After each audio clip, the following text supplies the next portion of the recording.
سورۃ النساء کی آیت نمبر 95۔ الحمدللہ وکفی وسلام علی عبادہ الذین اصطفی خصوصا علی سید الرسل وخاتم الانبیاء وعلى آلہ واصحابہ الاتقیاء اما بعد فاعوذ باللہ من الشیطان الرجیم بسم اللہ الرحمن الرحیم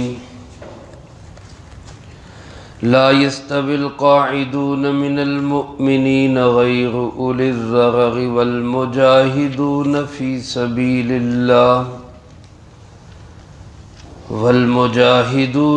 سبيل الله بأموالهم وأنفسهم فضل الله المجاهدين بأموالهم وأنفسهم على القاعدين درجة وكلا وعد الله الحسنى وفضل الله المجاهدين على القاعدين أجرا عظيما درجات منه ومغفرة ورحمة وكان الله غفورا رحيما۔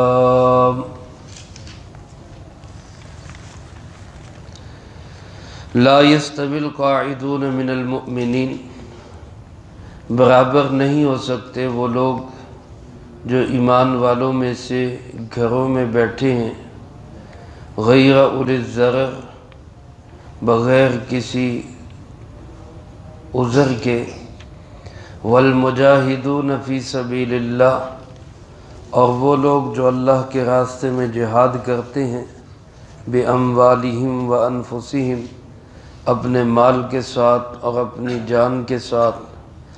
فضل اللہ المجاہدین باموالہم وانفسہم، اللہ تعالیٰ نے فضیلت دی ہے اللہ کے راستے میں جہاد کرنے والوں کو مال اور جان کے ساتھ، علی القاعدین درجہ، گھروں میں بیٹھنے والوں پر ایک درجے کی، وکلا وعد اللہ الحسنى، اور ہر ایک کے ساتھ اللہ نے وعدہ کیا ہے جنت کا، وفضل اللہ المجاہدین علی القاعدین، اور فضیلت دی ہے مجاہدین کو قاعدین پر اجرا عظیما، بہت بڑے اجر کی۔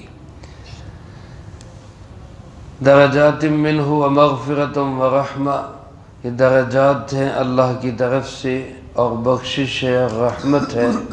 وَكَانَ اللَّهُ غَفُورًا رَحِيمًا، اور اللہ پاک بہت بخشنے والا، نہایت رحم کرنے والا ہے۔ ان آیات مبارکہ میں اللہ رب العالمین نے مسلمانوں کے 3 طبقات کا ذکر کیا ہے۔ اس سے پہلے ایک طبقے کا ذکر ہو چکا جن کو منافقین کہا جاتا ہے، وَإِنَّ مِنْكُمْ لَمَن لَيُبَطِّئَنَ، منافق لوگ ایسے ہیں جو جہاد سے جی چراتے ہیں، ان کو جہاد کا حکم اچھا نہیں لگتا، حالانکہ جہاد اسلام کی سب سے بلند ترین چوٹی ہے۔ اللہ کے محبوب صلی اللہ علیہ وآلہ وسلم نے ارشاد فرمایا، ذروۃ سنامہ الجہاد، اسلام کی سب سے بلند ترین چوٹی اور بڑا عمل اللہ کے راستے کا جہاد ہے۔ اللہ پاک ہم سب کو جذبہ جہاد، شوق شہادت نصیب فرمائے۔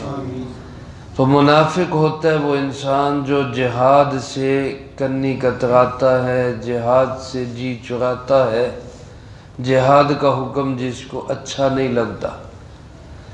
منافق کے بعد مسلمانوں میں جہاد کے متعلق 3 طبقات ہیں۔ ایک طبقہ وہ ہے جو بالفعل خود اپنی ذات سے بھی اپنے مال سے بھی جہاد میں شامل ہے، یہ سب سے اعلیٰ ترین درجے کا طبقہ ہے۔ دوسرا طبقہ وہ ہے کہ جو گھروں میں بیٹھے ہیں لیکن کسی عذر کے ساتھ بیٹھے ہیں، وہ نابینا ہیں، وہ لنگڑے ہیں، وہ لولے ہیں، بیمار ہیں، بوڑھے ہیں، کسی وجہ سے وہ جہاد نہیں کر پا رہے لیکن گھر میں ہیں، اور گھر میں رہ کر بھی اللہ اور اس کے رسول صلی اللہ علیہ وآلہ وسلم کے خیر خواہ ہیں، پروپیگنڈے سے متاثر نہیں ہوتے، اسلام کے حق میں آواز بلند کرتے رہتے ہیں، یہ بھی طبقہ جہاد فی سبیل اللہ ہی کی طرح ہے، مجاہدین ہی کی طرح ہے۔ تیسرا طبقہ وہ ہے مسلمانوں کا جو عذر بھی کوئی نہیں، بیماری بھی کوئی نہیں، بڑھاپا بھی کوئی نہیں، اس کے باوجود اپنی سستی کی وجہ سے جہاد میں نہیں جاتے، شوق بھی نہیں ہے۔ ایسے لوگ جو ہیں یہ نچلے درجے کے لوگ ہوں گے، اگرچہ ان کے لیے بھی اللہ نے جنت کا وعدہ کیا ہے کیونکہ ایمان والے ہیں، لیکن ان کا درجہ مجاہدین کے درجے سے نیچے ہوگا، مجاہدین کا درجہ ان سے بہت بلند ہوگا۔ تو مجاہدین آج جہاں بھی جہاد میں شامل ہیں وہ سب ہمارے سروں کے تاج ہیں، ہمارے دل ان کے ساتھ دھڑکنے چاہیے۔ ہم گھروں میں بیٹھے ہیں، اللہ ہمیں اس کی توفیق نصیب فرمائے۔ اللہ کے محبوب صلی اللہ علیہ وآلہ وسلم نے فرمایا صلی اللہ العافیہ، اللہ سے عافیت ہی مانگا کرو، جنگ نہ مانگا کرو، یہی مانگا کرو کہ اللہ عافیت نصیب فرما، سہولت نصیب فرما۔ لیکن فرمایا اگر جنگ اور جہاد کا موقع آ جائے تو پھر پیٹھ دکھا کے بھاگنا بھی نہیں ہے، کیونکہ جنگ سے بھاگنا بھی گناہ کبیرہ ہے۔ اللہ پاک ہم سب کو اس کا جذبہ اور شوق نصیب فرمائے۔ جتنے فضائل ہیں مجاہدین کے کہ ان کو اگر جمع کیا جائے تو ایک اچھی خاصی موٹی کتاب بن سکتی ہے۔ اللہ کے محبوب صلی اللہ علیہ وسلم نے فرمایا لغدوۃ فی سبیل اللہ او روحۃ خیر من الدنیا وما فیہا، ایک صبح ایک شام اللہ کے راستے میں یعنی جہاد میں لگا دینا دنیا اور جو کچھ دنیا میں ہے اس سب سے کہیں زیادہ بہتر اور افضل ہے۔ ایک حدیث پاک میں ایک صحابی ایک بڑے پرفضا مقام سے گزرے، سفر سے واپسی پر بڑا اچھا مقام تھا، پانی بھی موجود تھا، سبزہ بھی تھا۔ اس صحابی رسول نے کہا کہ اللہ کے محبوب اگر آپ مجھے اجازت دیں میں یہیں ٹھہر جاؤں، دن بھر روزہ رکھوں، رات بھر اللہ کی عبادت کروں۔ سرکار دو عالم صلی اللہ علیہ وسلم نے فرمایا میرے صحابی، مفہوم اس کا یوں ہے کہ تو دن بھر روزہ رکھے، رات بھر نمازیں پڑھے، تیرے روزے تیری نمازیں قبول بھی ہو جائیں، تب بھی تو ایک مجاہد کی نیند کا بھی مقابلہ نہیں کر سکتا۔ اللہ کے راستے میں جہاد کر رہا ہے، اس کا بہت بڑا عمل ہے۔ تو اللہ پاک فرماتے ہیں لا یستوی القاعدون من المؤمنین، جو ایمان والے گھروں میں بیٹھے ہوئے ہیں۔ القاعدون، قاعد کا معنی بیٹھنے والا، مراد اس سے یہی ہے کہ جو جہاد میں بنفس نفیس بالفعل خود جہاد میں شامل نہیں ہیں، گھروں میں بیٹھے ہوئے۔ ساتھ ایک جملہ آ گیا غیر اولی الضرر، بغیر کسی عذر کے۔ علماء نے لکھا ہے یہ جو جملہ ہے قرآن کریم کا نازل ہونے کے اعتبار سے سب سے چھوٹا جملہ ہے اور الگ آیا ہے، پہلے یہ آیت کا حصہ نہیں تھا۔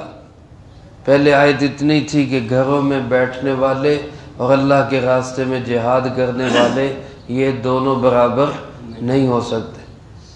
لیکن ایک صحابی حضرت عبداللہ ابن ام مکتوم رضی اللہ تعالی عنہ، نابینا صحابی ہیں، بڑے سمجھدار ذہین صحابی تھے۔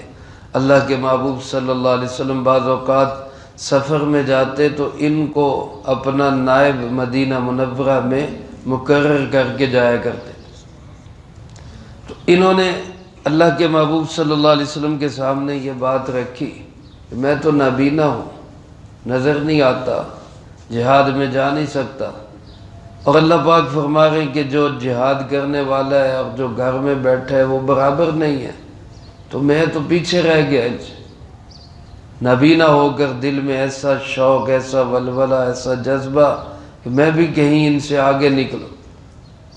تو ان کی اس تڑپ پر، ان کے اس کڑن پر اللہ پاک نے یہ جملہ نازل کیا، غیر اولی الضرر، بغیر کسی عذر کے جو گھروں میں بیٹھے ہیں. حضرت زید رضی اللہ تعالیٰ عنہ فرماتے ہیں یہ جملہ جب نازل ہوا، آپ صلی اللہ علیہ وسلم کی ران مبارک میری ران پہ تھی. یعنی سمجھنے کے لیے یوں کہہ دیں کہ ایسے آپ بیٹھے ہوئے ساتھ وہ بیٹھے، تو آپ کی ران، آپ کی ٹانگ ان کی ٹانگ کے اوپر تھی. فرماتے وحی نازل ہونا شروع ہوئی، اتنا وحی کا بوجھ پڑا، اتنا بوجھ پڑا، اتنا بوجھ پڑا کہ مجھے لگا کہ میری ٹانگ کی ہڈی ٹوٹ جائے گی. وحی کا بڑا ثقل تھا، بڑا بوجھ ہوتا تھا. سخت سردی میں پیارے آقا جناب محمد کریم صلی اللہ علیہ وآلہ وسلم کو پسینہ آ جایا کرتا. فرماتے کہ اس وقت یہ جملہ نازل ہوا، غیر اولی الضرر، جو گھروں میں بغیر کسی عذر، بغیر کسی وجہ کے بیٹھے. اور دوسری طرف والمجاہدون فی سبیل اللہ، جو اللہ کے راستے میں جہاد کر رہے ہیں اپنے مال اور جان کے ساتھ، یہ دونوں برابر نہیں ہو سکتے. میرے محترم دوستو، عزیز ساتھیو، اللہ کے راستے میں جہاد کی دو صورتیں قرآن کریم میں اکثر مقامات پہ بیان ہوئی، مال خرچ کرنا اور جان کا لگانا. یعنی اپنا مال، اپنی جان، اپنا وقت لے کر جہاد کے لیے، دشمن سے مقابلے کے لیے اللہ کے راستے میں نکلنا، اس کو جہاد فی سبیل اللہ کہا جاتا ہے. ابو داؤد شریف میں ایک اور جہاد بھی اس کے ساتھ ہے. اس میں الفاظ ہیں جاہدوا باموالکم وانفسکم والسنتکم، اللہ کی راہ میں جہاد کرو اپنے مال کے ساتھ، اپنی جان کے ساتھ اور اپنی زبان کے ساتھ. زبان کے ساتھ جہاد کیا ہے؟ وہ زبان کے ساتھ جہاد وعظ و تبلیغ ہے. وہ زبان کے ساتھ جہاد وہ تقریر ہے. وہ زبان کے ساتھ جہاد کافروں سے مکالمہ کرنا ہے. یہ بھی جہاد کا حصہ ہے. لیکن اصل جہاد وہی ہے جو میدان جہاد میں جہاد ہوتا ہے. باقی جس جگہ پر بھی یہ جہاد کی آیات یا فضائل لگائے جائیں گے وہ ضمناً شامل ہوں گے. تبلیغ ہے، تعلیم ہے، تصنیف ہے، یا کسی بھی انداز سے جو بھی اللہ کے دین کا کام کر رہے ہیں وہ سب ضمناً اس میں شامل ہوں گے. اصل جو جہاد کا لفظ اور جہاد کی آیات اور جہاد کا جو فضائل ہیں وہ اسی شخص کے لیے ہیں جو دشمن کے مقابلے میں اللہ کی کلمے کو بلند کرنے کے لیے، اللہ کے نام کو اونچا کرنے کے لیے اپنا سب کچھ لگا کر میدان جہاد میں کھڑا ہے. وہی مجاہد فی سبیل اللہ. اللہ پاک فرماتے فضل اللہ المجاہدین باموالہم وانفسہم، جو اپنے مال و جان کے ساتھ اللہ کی راہ میں جہاد کر رہے ہیں ان کو اللہ نے فضیلت دی ہے علی القاعدین درجہ، بیٹھنے والوں پر ایک درجے کی. یعنی ان کا درجہ گھروں میں بیٹھنے والوں پر ایک درجہ بلند ہے. لیکن ساتھ ہی فرما دیا کلم وعد اللہ الحسنہ، سب کے لیے جنت کا وعدہ ہے. سب کے لیے اللہ نے آخرت میں اچھائی کا، بہتر زندگی کا، جنت کا وعدہ کیا. علماء فرماتے اسی جملے سے پتہ چلتا ہے کہ جہاد فرض عین نہیں، فرض کفایہ ہے. ایسے قومی اور ملی کام جتنے بھی ہوتے ہیں وہ فرض کفایہ کے درجے میں ہی ہوتے ہیں۔ تعلیم کا کام ہے، سب کا عالم بننا ضروری نہیں ہے، چند لوگ علماء بن جائے باقی ان کی اتباع کریں، فرض کفایہ ادا ہو گیا۔ اسی طرح جنازہ ہے، سب پہ فرض عین نہیں ہے، کچھ لوگ جنازہ پڑھ لیں، سب کی طرف سے فرض کفایہ ادا ہو گیا۔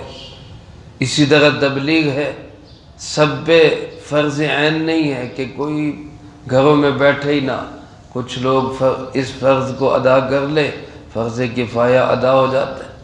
تو غرض ہے کہ یہ جتنے بھی قومی اور ملی کام ہیں، جہاد کا ہو، تعلیم کا ہو، تبلیغ کا ہو، تصنیف کا ہو، سیاست کا ہو، یہ فرض کفایہ کا درجہ رکھتے ہیں، فرض عین کا نہیں، کیونکہ اللہ پاک فرماتے میرا سب کے لیے جنت کا وعدہ ہے، جو جہاد کرے گا اس کے لیے بھی، جو بغیر عذر کے گھروں میں بیٹھا رہے گا لیکن مخالفت نہیں کرے گا، بیٹھا ہے گھر کے اندر، گھر میں بیٹھ کر جہاد کی، مجاہدین کی، اللہ کے دین کی، جناب محمد کریم صلی اللہ علیہ وسلم کی مخالفت نہ کرے۔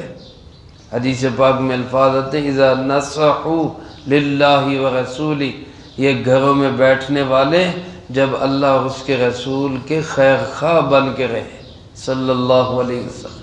تو میرے محترم دوستو، بہرحال مجاہدین کا درجہ اللہ نے قاعدین پر بہت بلند کیا۔ اللہ پاک فرماتے فضل اللہ المجاہدین علی القاعدین اجرا عظیما، اللہ نے ان کو بہت بڑے اجر سے نوازا ہے، درجات من، اللہ کی طرف سے بڑے بڑے درجے ہیں مجاہدین کے۔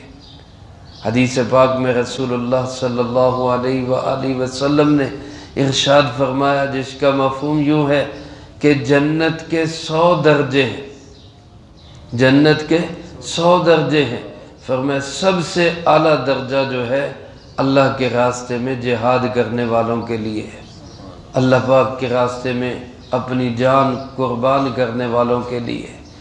اللہ پاک ہم سب کو بلند سے بلند درجات نصیب فرمائے۔ تو یہ اللہ مجاہدین کو عطا کرے گا، ومغفرہ اور بخشش عطا ہوگی، ورحمہ اور اللہ کی رحمت ان پہ نچھاور ہوگی۔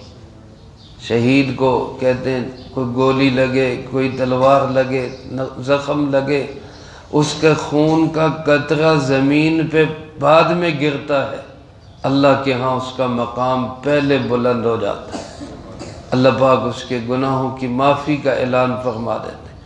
اور شہید کو کہتے ہیں شہادت میں اتنا لطف اور مزہ آتا ہے، جب اللہ کے نام پہ وہ قربان ہو رہا ہوتا ہے، اس وقت اس کی جو روحانی کیفیت ہوتی ہے وہ جنت میں جا کر بھی اس کو محسوس ہوگا کہ اللہ کرے میں دوبارہ دنیا میں جاؤں، پھر دشمن سے ٹکراؤں اور پھر میں اللہ کے نام پہ قربان ہو جاؤں۔ جو اس کو شہادت میں مزہ آ رہا ہوگا وہ جنت میں بھی مزہ نہیں آئے گا۔